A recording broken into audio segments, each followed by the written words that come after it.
ধ্বংস করে দাও আমাকে যদি চাও, আমার সন্ততি স্বপ্নে থাক। কবি শঙ্খ ঘোষকে আজ কোট করতেই হচ্ছে। এর বেশি কি চান একজন মা, বলুন তো?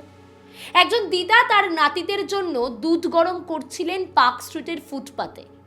মন্ত্রী অগ্নিমিত্রা পাল এলেন, বললেন, কেন এখানে দুধ গরম করবে? ফুটপাতের মধ্যে বাচ্চা দুধ গরম হবে কেন?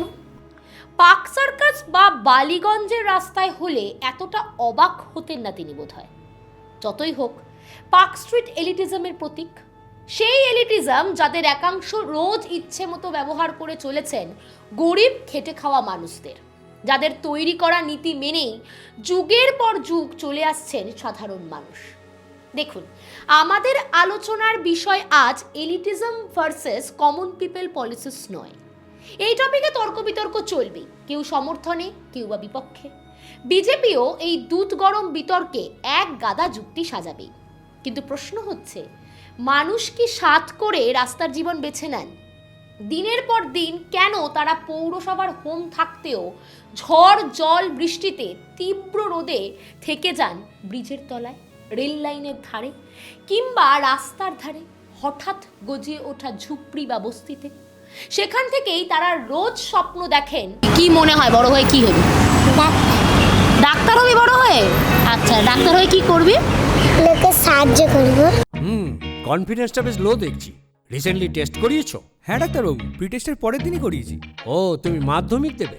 তাহলে মক টেস্ট করো। এই নাও মৌলিক লাইব্রেরি সম্রাট এক্সক্লুসিভ মক টেস্ট পেপার। এতে পাবে প্রতিটি বিষয়ে অধ্যায়ভিত্তিক গুরুত্বপূর্ণ নমুনা প্রশ্নপত্র, ইংরেজি গণিত ও আনসিল লেখার বিস্তারিত টিপস, আর প্রতিটি সাবজেক্টের এক্সপার্ট ওপিনিয়ন, যা তোমার কনফিডেন্সকে ফিরিয়ে আনবে মাধ্যমিকের আগে। সম্রাট এক্সক্লুসিভ মাধ্যমিক মক টেস্ট পেপার, এক্সামের কনফিডেন্স বুস্টার। নমস্কার, স্পষ্ট কথায় কষ্টকীর নতুন একটি এপিসোডে আপনাদের স্বাগত।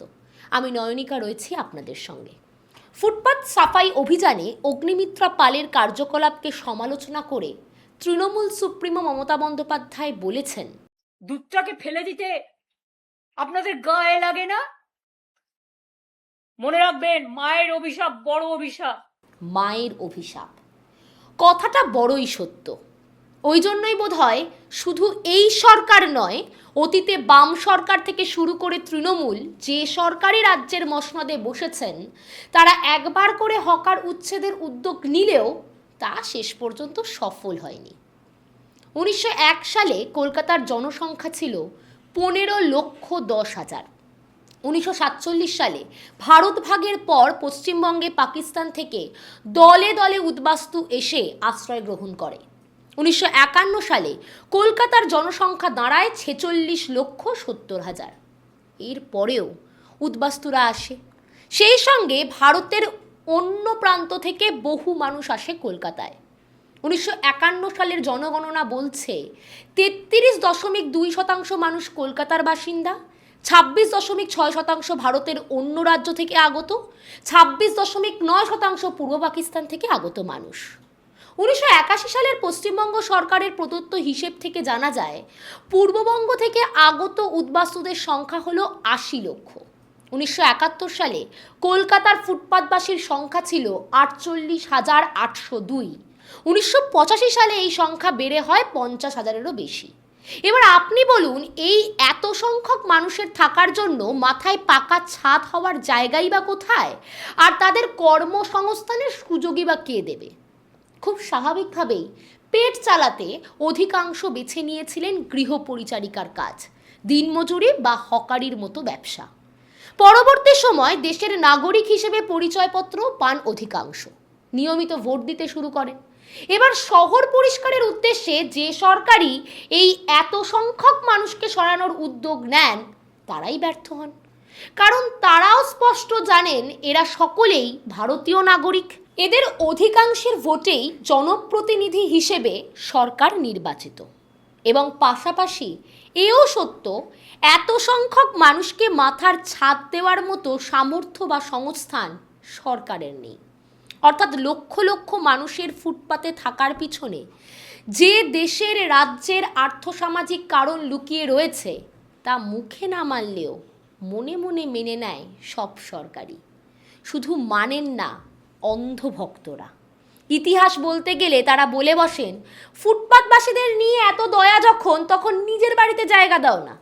আরে, দেশের ইতিহাস ভুলে গেলে চলবে? আপনারা হয়তো এটা বলতেই পারেন যে অনেকের বাড়ি থাকতেও তারা ফুটপাতে এসে বাস করছেন কেন। আমরা সেই কারণ খুঁজতেও এরকম ফুটপাতবাসীদের সঙ্গে কথা বলেছিলাম। দেখুন, আপনাদের দেশ কোথায়? দেশকে কি খাবো? দেশে তো কোনো নেই, তা খাবো কি? দেশে তো কোনো কিছু থাকলে তবে তো খাবো, কাজ কাম থাকলে তবে তো খাবো।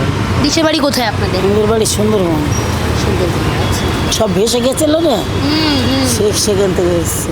অর্থাৎ কারোর বাড়ি সুন্দরবন, রায়দিঘি, ক্যানিং থেকে শুরু করে দক্ষিণ 24 পরগনার প্রত্যন্ত গ্রামে। কারোর আবার বাড়ি স্বরূপনগর, বসিরহাট থেকে শুরু করে উত্তর 24 পরগনার প্রত্যন্ত অঞ্চলে। গ্রামে ভিটেমাটি বা মাথা গোজার আশ্রয় থাকলেও সেখানে স্থায়ী কর্মসংস্থানের ঘোর অভাব। বিশেষ করে কৃষিকাজে অনিশ্চয়তা, খরা, বন্যা কিংবা 100 দিনের কাজের অনিয়মিত সুযোগের কারণে বিকল্প উপার্জনের খোঁজে প্রতিদিন বহু মানুষ কলকাতায় পাড়ি জমাচ্ছেন। তবে শহরে এসে রিক্সা চালানো, ফেরি করা, বাজারের দিনমজুরি বা নির্মাণ কাজের মতো অসংগঠিত ক্ষেত্রে যুক্ত হয়ে যেটুকু সামান্য আয় হয়, প্রতিদিন ওই 100 থেকে 200 কিংবা 400 টাকা, তাতে শহরের চড়া ভাড়ায় ঘর নিয়ে থাকা কোনোভাবেই সম্ভব হয় না। এর সঙ্গে যুক্ত হয়েছে গ্রামীণ পরিবারের আর্থিক দায়বদ্ধতা টানাপোড়েন। দিনমজুর ও প্রান্তিক শ্রমিকরা নিজেদের কষ্ট হলেও আয়ের বড় অংশটি বাড়ি পাঠিয়ে দেন, যাতে গ্রামে থাকা পরিবার ও সন্তানদের ভরণ পোষণ চালানো যায়। উপরন্তু রাজাবাজার, শিয়ালদা বা বড়বাজারের মতো বড় বড় কাজের কেন্দ্রগুলিতে ভোরবেলা থেকে কাজ শুরু করতে হয় তাদের। ফলে প্রতিদিন দূরবর্তী জেলা থেকে ট্রেন বা বাসে যাতায়াত করা সময়ের পাশাপাশি অর্থের দিক থেকেও বেশ ব্যয়বহুল। এই বাধ্যবাধকতার কারণে ও সাশ্রয়ের তাগিদেই কাজের জায়গায় আশপাশের দোকানের শেড, ফুটপাত বা স্টেশনের আশপাশকে সাময়িক আস্তানা হিসেবে বেছে নেন অনেকেই। ফলে গ্রামে ঘর থাকলেও পেটের তাগিদ ও খরচের অঙ্কেই ফুটপাত হয়ে উঠছে এই ভাসমান মানুষগুলির বাধ্যবাধকতার ঠিকানা। ইউরোপের রাস্তায় বা লন্ডনের ফুটপাতেও কিন্তু দিনের পর দিন এইভাবেই গৃহহীনদের বাস। কিন্তু পার্থক্য কোথায়? ভারতের প্রতি মাথার গড় বার্ষিক আয় বা পার ক্যাপিটা ইনকাম যেখানে $3000 নিচে, সেখানে যুক্তরাজ্য বা লন্ডনে প্রতি মাথার গড় আয় $50,000 বেশি। অর্থাৎ লন্ডনের গড় নাগরিক ভারতীয় নাগরিকদের চেয়ে প্রায় 15 থেকে 16 গুণ বেশি আয় করেন। সেখানে অত্যন্ত শক্তপোক্ত সামাজিক সুরক্ষা ব্যবস্থা বা ওয়েলফেয়ার স্টেট চালু থাকায় নাইট শেল্টার, বিনা খরচে চিকিৎসা সুবিধা এবং মাসে মোটা টাকার বেকার ভাতা বা সরকারি অনুদান মেলে। কিন্তু আমাদের দেশে যে বেকার ভাতার প্রতিশ্রুতি, তার মেলে কই? চেতলা, ভবানীপুর, গ্যালফ স্ট্রিট, গৌরীবাড়ি, রাজামণীন্দ্র রোড, কালীঘাট এবং মানিকতলা সহ কলকাতায় মোট 40 থেকে 43টি আশ্রয় কেন্দ্র রয়েছে। আর সেখানে কলকাতার মোট জনসংখ্যার প্রায় 1/3 মানুষ বস্তিতেই বসবাস করেন। শহরে প্রায় 2011টি রেজিস্টার্ড এবং 3500-র বেশি অনিবন্ধিত বস্তি রয়েছে। অর্থাৎ এত সংখ্যক মানুষকে আশ্রয় দেওয়ার জায়গাটুকুও শহরে নেই। তাই প্রশ্নটা শুধু ফুটপাতে দুধ গরম করা বা পার্ক স্ট্রিটে সাজানো এলিটিজমের নয়, প্রশ্নটা এক রূঢ় সামাজিক সত্যের। দিন শেষে সরকার বদলায়, প্রশাসনিক নির্দেশিকা বদলায়, উচ্ছেদ অভিযানের তোড়জোড় চলে, আর কাদা ছোড়াছুড়ির রাজনৈতিক বয়ান বদলায়, কিন্তু বদলায় না এই হাজার হাজার মানুষের বেঁচে থাকার লড়াই।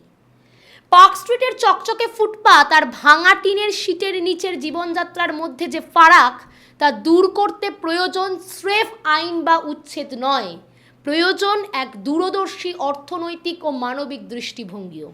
যতদিন না দেশের গ্রামগুলিতে কাজের নিরাপত্তা নিশ্চিত হচ্ছে আর শহরের বুকে খেটে খাওয়া এই মানুষগুলোর জন্য সাশ্রয়ী আবাসন, ন্যূনতম শিক্ষা ব্যবস্থা এবং সামাজিক সুরক্ষার ন্যূনতম সুসংস্থান গড়ে উঠছে, ততদিন এই ফুটপাতগুলোই বাধ্যবাধকতার ঠিকানায় পরিণত হতে থাকবে। কারণ কোনো আইন দিয়ে পেটের ক্ষুধা আর বেঁচে থাকার তাগিদকে উচ্ছেদ করা যায় না। এরকম আরও ভিডিও দেখতে চোখ রাখুন হাওয়ার ফেসবুক, ইউটিউব এবং ইনস্টাগ্রাম চ্যানেলে। দেখা হবে নতুন কোনো এপিসোডে।